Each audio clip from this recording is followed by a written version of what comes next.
this morning a longtime friend of mine. I've known her for right at 40 years. And she has a 3-year-old grandson. And she sent me a little picture of him. He's in the Mayo Clinic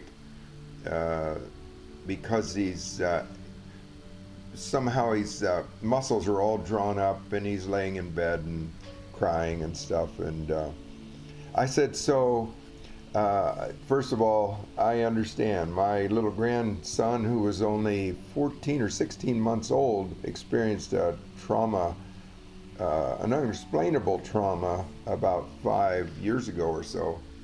And he was in the ER for 19 days, and he could not move his arms from his shoulders clear down to his fingers. And but I said, here, if I could give you a little tip, a little empowering tip, and Paul, it's kind of like along your line of resting. I said, I rallied my family on the very first day. They just got there late night, the night before, and so I was down there first thing in the morning in the ER room. I rallied the mommy and the daddy and the little guy, Asher. I said, here's what we're going to do. We're first of all going to find ourselves resting in God. We're going to find ourselves secure in God. Now, how do you do that? I said, well, here's what I'm going to do. I'm going to first of all coach my mind, and I'm going to do it out loud so that you can enter in with me. Have we ever had trials before? Well, of course, we all have. Raise my hand real high. Yes, I've had trials. Okay, have any of those trials ever yielded gold? Have they ever had a silver lining?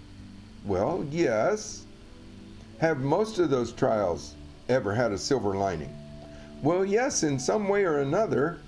And by the way, that better be the case, because God works together, everything together for good to those who love God and are called according to his purpose. So we better be able to find something good out of those trials. Okay, so I said, if I have had trials, and if those trials, in fact, most of those trials have yielded gold, then listen to this. Why would this one be any different? Why would this trial be any different? You see, that just takes the fight.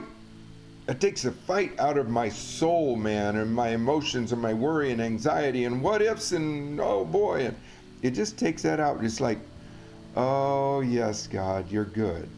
So I said, what we're going to do is go back into the goodness of God and rest in his goodness.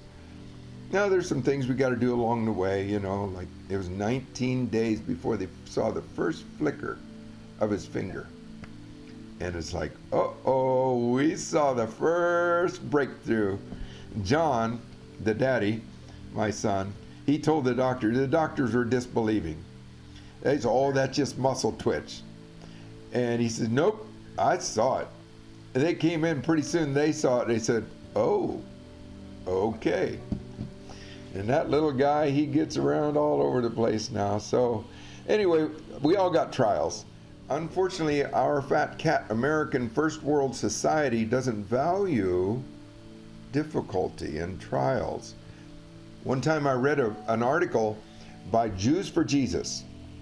The title of the article was The Trouble You Need.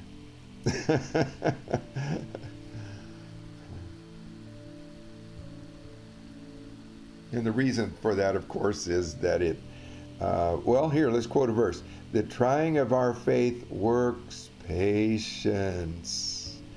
And when patience or perseverance has its perfect work in us, we'll be made mature and complete, lacking in nothing. Oh, you mean there's a good end to this trouble, trial issue? If we wouldn't get sidetracked by the immediacy of the ouch, if we wouldn't get sidetracked by that, I bet you we could be like Paul and Silas and sing our way right out of that trial.